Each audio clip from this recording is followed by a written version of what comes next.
Hello दोस्तों, क्या हाल चाल। आज हम बात करेंगे चैप्टर नंबर 10 पदार्थ का अणुगति सिद्धांत के जो न्यूमेरिकल है। न्यूमेरिकल का मतलब है टॉप 10 एमसीक्यूज। इसमें न्यूमेरिकल भी रहते हैं, थ्योरी बेस्ड भी क्वेश्चन रहते हैं। बाकी इससे पहले का इंट्रोडक्शन मैंने पढ़ा दिया है। जो केवल इंट्रोडक्शन ही वीडियो देख लेगा तो उसको इसकी जरूरत ही नहीं है, और जो देख रहे हो तो बहुत अच्छी बात है। बाकी जो लोग चैनल पे नए हैं शेयर करिएगा, सब्सक्राइब करिएगा, और पसंद आए तो लाइक कर दीजिएगा। कोई सजेशन देना होगा तो कमेंट करिएगा। बाकी आवाज़ की जो थोड़ी बहुत प्रॉब्लम थी वो भी ठीक हो गई होगी, क्योंकि अब माइक मैंने ले लिया है, आवाज़ आ रही होगी अच्छे से। अब बात करते हैं चैप्टर नंबर 10 में पदार्थ का अणुगति सिद्धांत। अणुगति सिद्धांत जो इस चैप्टर में जितने टॉपिक थे मैंने सब पढ़ा दिए। जो एक दो है जो नहीं मुझे जरूरत लगा कि आप लोगों को पढ़ना चाहिए इस समय, क्योंकि समय तो बहुत कम है, इसलिए जितना जल्दी हो सके अपना पहले तो कोर्स खत्म करिए। अगर आप कोर्स खत्म कर लेंगे तो आपको ये पता चल जाएगा कि पहली चीज तो नहीं आता है, वो तो अलग की चीज है, लेकिन आप वो चीज को समझ तो रहे होंगे कि हाँ ये चीज मैंने पढ़ा है। तो कुछ तो दिमाग लगाएंगे, जब पढ़वे नहीं किए होंगे तो क्या, इसलिए पहले कोर्स भी खत्म करना है, उसको भी ध्यान देना है। बाकी अब स्पीड हम लोगों की ठीक है, चैप्टर 10 पे है, 24 चैप्टर है, आराम से हो जाएगा। पहला क्वेश्चन है वैसे मैं बोलता तो स्पीड में हुई, लेकिन जिनको स्लो तेज करना रहा हो करे तो वो 1.25x पे लगा लिया करें स्पीड, और जिनको धीमे करना हो तो कर लें। धीमे करेंगे तो आवाज भाई भाई आती है। चलिए, जब जल जमता है तो उनके अणु के बीच की दूरी, जब जल जमता है, जल जमता है मतलब क्या है, जब बर्फ बनता है तो उनके अणुओं के बीच की दूरी क्या पास हो जाती है कि दूर हो जाती है। तो देखे होंगे कि चलिए फ्रिज की बर्फ हटाए, फ्रिज में जैसे फ्रीजर में कभी कभार देखे होंगे बर्फ जम जाती है फ्रीजर में, तो उसको हाथ में जब ले लीजिए तो भुज लगती है, मतलब कि उसमें लगता है कि बहुत ज्यादा स्पेस है, दबा दीजिए तो एकदम दब जाती है। तो क्या उनके मतलब पानी तो रहता है वो, लेकिन कितना दूर दूर रहता है। बर्फ भी जब जम जाती है तो पानी की अपेक्षा उनके बीच की दूरियां बढ़ जाती हैं, तो उनके बीच में गैप हो जाता है। लेकिन जब पानी में जब क्या होता है, जब लिक्विड स्टेट में रहता है तब वो एकदम पास पास रहते हैं, लेकिन जब वो बर्फ में बन जाता है तो उनके जो बीच की दूरी होती है वो बढ़ जाती है। तो इसका क्या हो जाएगा, बढ़ जाती है। बाकी अगला क्वेश्चन है, किसी वस्तु का ताप बढ़ाने पर उसके अणु की गतिज ऊर्जा, किसी वस्तु का ताप बढ़ाने पर, अगर किसी वस्तु का ताप बढ़ाएंगे तो उसकी गतिज ऊर्जा बढ़ जाती है कि कम हो जाती है। तो गतिज ऊर्जा, जब गति के कारण जो ऊर्जा उत्पन्न होती है उसे क्या बोलते हैं, गतिज ऊर्जा। लेकिन जब आप मान लीजिए किसी पानी को आप गर्म कर रहे हैं, खूब गर्म किए, तो आप देखिए उनके बीच उनके अणु भी बहुत तेज भागेंगे ना, क्यों उछलने लगेगा, पानी उबलने लगेगा, तो गति में तेजी आई ना, तो क्या यहाँ पे भी तो बढ़नी चाहिए। गति के कारण उत्पन्न ऊर्जा को गतिज ऊर्जा बोलते हैं। तो उसी प्रकार जब इसमें ताप बढ़ाएंगे तो गति उत्पन्न होगी, मतलब और तेज होगा, तो फिर क्या बढ़ जाएगी, बिल्कुल बढ़ जाएगी। ऐसे जल्दी जल्दी लगा लिया करिए।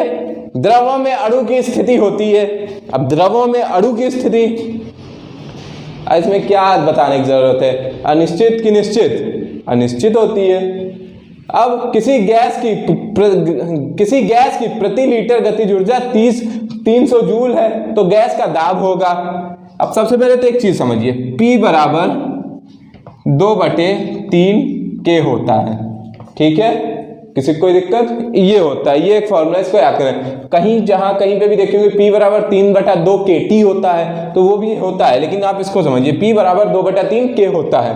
अब यहाँ पे ग्राम, ये कितना गतिज ऊर्जा कितनी दे रखी है, काइनेटिक एनर्जी 300 जूल प्रति लीटर। अब लीटर में है तो हमको क्या, मीटर में, मिलीमीटर में चाहिए, मिलीलीटर में चाहिए, तो 300 गुणे कितने, लीटर को कन्वर्ट करने के लिए कितने, 1000 से गुणा किया जाता है। 1 लीटर बराबर 1000 मिलीलीटर होता है, तो 1000 से गुणा करेंगे तो 1000 को हम लोग ऐसे लिख सकते हैं 10 गुणे 10 गुणे 10, तो ये 1000 हो जाएगा। 10 को 3 बार गुणा करने पे 1000 हो जाता है, बिल्कुल। 300 फिर गुणे 10 की घात को 3 लिख सकते हैं, बिल्कुल 10 की घात 3 लिख सकते हैं। मुझे पता है कि आप लोगों को ये सब नहीं पता होगा, इसलिए मैं एकदम डिटेल में, नहीं तो डायरेक्ट बता देता कि 1000 को 10 की घात 3 लिखा जाता है। लेकिन समझिए 1000 को 10 गुणे 10 गुणे 10 लिखा जा सकता है, बिल्कुल लिखा जा सकता है। 10 गुणे 10 100, 100 गुणे 10 1000। अब ठीक है, अब 10 की घात को 3 लिखा जा सकता है। मान लीजिए 2 गुणे 2 गुणे 2 लिखा है तो 2 की घात 3 लिख सकते हैं। उसी तरह यहाँ पे 10 की घात 3 लिख सकते हैं, इसलिए यहाँ पे 10 की घात 3 लिख दिया। ये कितना हो गया, जूल प्रति मिलीलीटर, ठीक है। अब बात करते हैं, फॉर्मूले पर रख देते हैं। दाब हमको क्या निकालना है, तो गैस का दाब बताइए। P बराबर प्रेशर, प्रेशर मतलब दाब। अब दाब निकालना है, दाब 2/3 K। अब P बराबर ये क्या था, K था, K मतलब काइनेटिक एनर्जी, हिंदी में बताएं तो गतिज ऊर्जा। किसी कोई दिक्कत। अब P बराबर 2/3 गुणे 300 गुणे 10 की घात 3। इसको अच्छे से लिख दूं मैं, किसी को कोई दिक्कत? 3 एकम 3, 300 हो गया।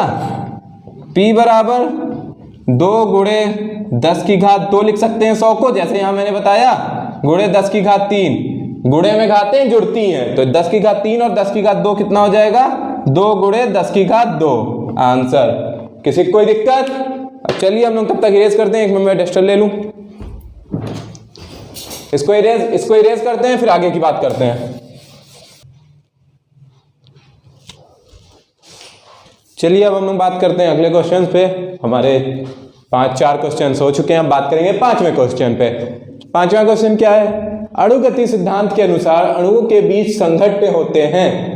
मैंने आप लोगों को इंट्रोडक्शन हर बार सजेशन देता हूं कि इस वीडियो को जो टॉप 10 MCQ सबसे पहले वीडियोस देखते हैं वो लोग पहले इंट्रोडक्शन वीडियो देखा करें, उसके बाद पहले इंट्रोडक्शन वीडियो देखा करें, उसके बाद ही फिर न्यूमेरिकल वाले वीडियो देखा करें। चलिए बात करते हैं, पहला क्या होगा? अणुगति सिद्धांत के अनुसार अणुओं के बीच संघट्य होता है। संघट्य मतलब क्या होता है? टकराव। टकराव मीन्स क्या होता है? लड़ाई, मतलब लड़ना, आपस में लड़ना, संघट्य होना मतलब। तो इसका मतलब क्या होगा? अणुगति सिद्धांत के अनुसार, जो अणुगति सिद्धांत है जो मैंने आप लोगों को इंट्रोडक्शन वीडियो में पढ़ाया है, वो जो मैंने आप लोगों को इंट्रोडक्शन वीडियो में अणुगति सिद्धांत पढ़ाया है, उसमें मैंने आप लोगों को बताया था कि अणुगति सिद्धांत में अणुओं के बीच संघट्य जो होते हैं वो पूर्णतः प्रत्यास्थ होते हैं। ठीक है। ठोसों के अणु के बीच की दूरी कितनी होती है? 10 की घात -10 होती है, ये भी मैंने बता रखा है। बायल के नियम में नियत रहता है, क्या रहता है? पीवी क्या रहता है? नियत रहता है। आदर्श गैस की आंतरिक ऊर्जा निर्भर करती है। आदर्श गैस जो बायल्स और चार्ल्स के नियम का पालन करती हैं वो क्या कहती हैं? आदर्श गैस कहलाती हैं। तो ये किस पर निर्भर करता है? केवल ताप पे निर्भर करता है। चलिए अब 2 क्वेश्चन और बचे हैं, उनको नोट करता हूं।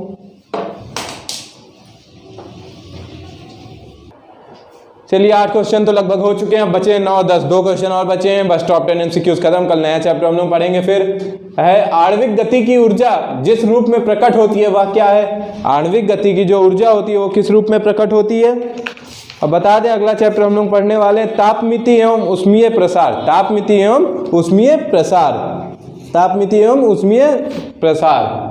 ठीक है। बाकी स्पीड हम लोग की अब ठीक हो चुकी है, अब नॉर्मल आ गए हैं सबके बराबर, अब पीछे तो नहीं रहेंगे, लगभग कोर्स कंप्लीट हो जाएगा।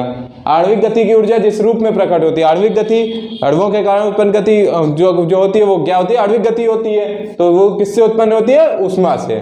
किससे होती है? ऊष्मा से उत्पन्न होती है। दाब का सूत्र है, दाब मतलब एकांक क्षेत्र पर लगाया गया लंबवत बल दाब के बराबर होता है। तो मतलब P बराबर, अगर A को 1 रख दें तो P बराबर F हो जाएगा। F क्या होता है? लंबवत बल होता है, तो P बराबर F/A। अब अगर A को 1 रख देंगे तो ये तो व्युत्क्रमानुपात मतलब उसके बटे में चला गया, 1/F हो जाएगा, तो ये तो नहीं होगा। P बराबर दाब के बराबर होता है लंबवत बल, तो P बराबर F, तो ये हो गया। बाकी जो लोग चैनल पे नए हैं ज़्यादा से ज़्यादा लाइक करिएगा, शेयर करिएगा, सब्सक्राइब करिएगा। कोई सजेशन देना होगा तो कमेंट करिएगा, और कोई भी डाउट होगा तो व्हाट्सएप पे मेरे डिस्क्रिप्शन में मेरा नंबर रहता है, उस पर आप व्हाट्सएप कर सकते हैं मैसेज। धन्यवाद, नमस्कार।